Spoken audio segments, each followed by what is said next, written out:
So you might have known that Newtype is one of the leading anime magazines in Japan, but what you might not have known is that from 2002 to 2008 there was an American version called Newtype USA. I remember having a subscription to it for a few months. I would have got it as a Christmas gift in 2007, and then imagine my surprise seeing that in February of 2008 the magazine would be discontinued. And it was pretty sudden too. An alert about its discontinuing appeared on Anime News Network, but of course I didn't see that at the time. But anyways, I was doing some digging around recently and I actually found my old February 2008 issue. This would have been the last issue of Newtype USA ever made, so hey, I thought I may as well share my nostalgia with the rest of you in the form of edutainment. So get on your Naruto headbands, let's take a look back at all the anime that were new and popular in 2008.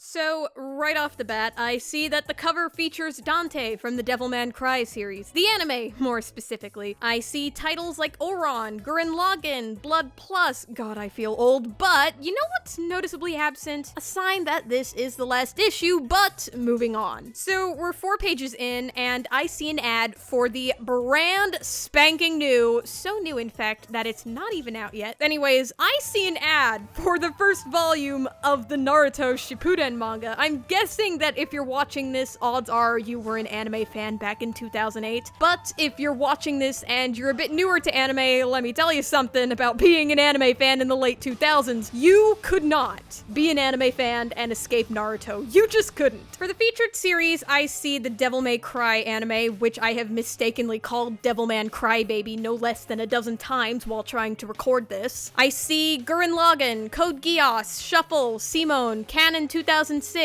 Tsubasa Chronicle and Triple X Holic, Ouran, the Tokyo International Film Festival, which isn't an anime series, but still. Anyways, I see Spice and Wolf, Persona Trinity Soul, H2O, Footprints in the Sand, and an editorial about Osamu Tezuka. All these series would have been pretty recent at the time, but I think the only 2 of these series that I still hear talked about often a lot today are Gurren Lagann and Code Geass. The spreads focusing on each of these featured series is pretty to the point, a brief plot description and a quick bio for the main characters. The Code Geass spread, though, to me particularly stands out for all the wrong reasons, and those reasons are discoloration. The uniforms are red, Shirley's hair is black, and Suzaku looks more like an Asuka cosplayer than himself. I can only assume that this was some kind of printing error that only affected these Code Geass spreads, a very unfortunate spread to affect considering how popular it is, which is odd, but moving on. Ads, I think, make for wonderful little time capsules. They tell you about what was new and upcoming, and maybe even hype-worthy at the time. There's too many ads in here for me to talk about all of them without making this video super long, but I think the most interesting ones I've found throughout here are the aforementioned ad for the first volume of the Naruto Shippuden manga, a frankly horrifying looking ad for japanforum.com, this Domo flash drive ad because nothing screams mid and late 2000s anime fan culture quite like a picture of Domo. My God, he was everywhere back then. And an ad for the 8th One Piece movie at the very end of here because this was the first time that a One Piece movie had come out in English. At the time this magazine would have come out, Funimation would have just got the rights to One Piece out of 4 kids' cold and dying hands. This, alongside the release of One Piece Unlimited Adventure, which is also featured in this magazine, would have been the first exposure One Piece fans had to the new Funimation cast. Indeed, February 2008 is when the One Piece anime left its dark ages as far as the dub market was concerned. But on to our next topic at hand, there are lists indicating the best sellers in anime and manga in the States at the time. What's perhaps most interesting about the anime list, in particular, is the volumized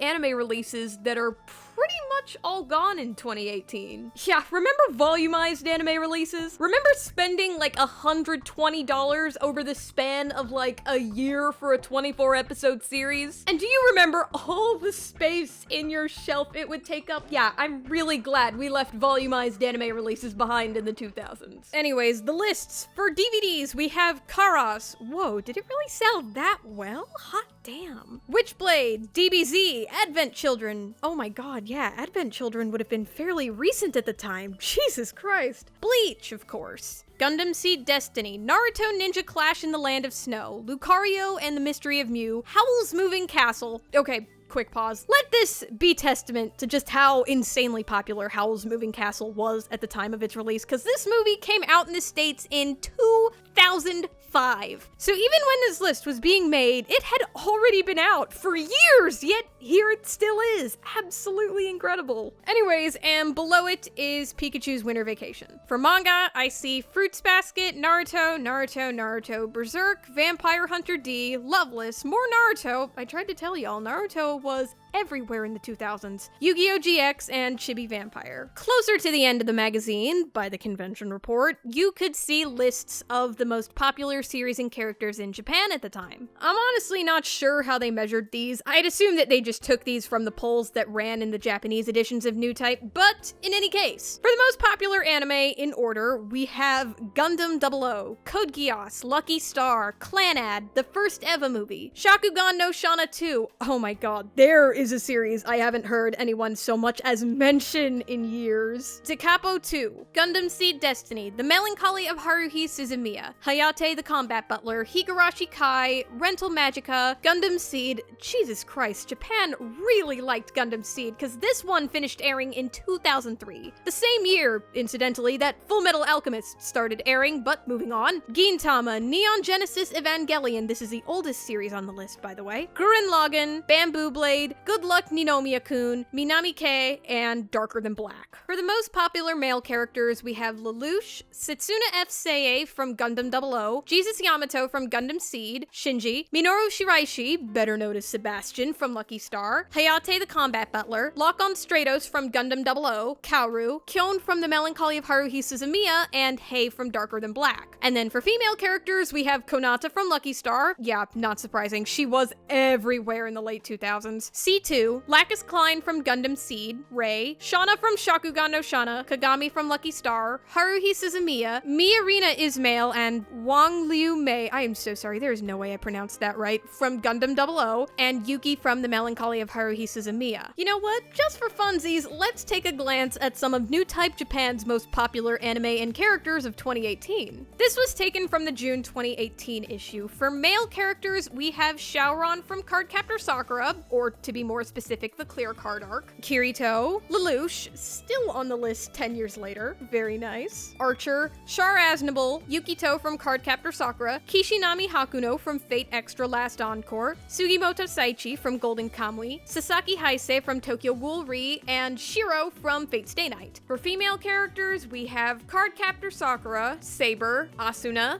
02 from Darling in the Franxx, Len from Gun Gale Online, Rin from Fate Stay Night, Violet of Violet Evergarden, Kyoka Izumi from Bungo Stray Dogs, Freya Wion from Across Delta, and Saber again, since the first one was listed as being from Stay Night, and this one is from Extra Last Encore. Anime, we have Cardcaptor Sakura Clear Card, Fate Extra Last Encore, Darling in the Franxx, Gun Gale Online, Persona 5 The Animation, A Place Farther Than the Universe, Bungo Stray Dogs Dead Apple, Macross Delta, Legend of the Galactic Heroes The New Thesis Encounter, and Yudu Camp. Very interesting. I can think of no better way to end this video than showing you how Newtype USA ended its print. There is, in fact, no sign anywhere in this magazine that this is the last issue till you reach the very last page. Oh, what's the matter? Don't see it? Yeah, that's probably because it's right here in tiny text at the very bottom of the page. There is no article about this. There is nothing on the cover. There is just this infuriating little blurb at the end of the magazine in tiny text that talks about running out of...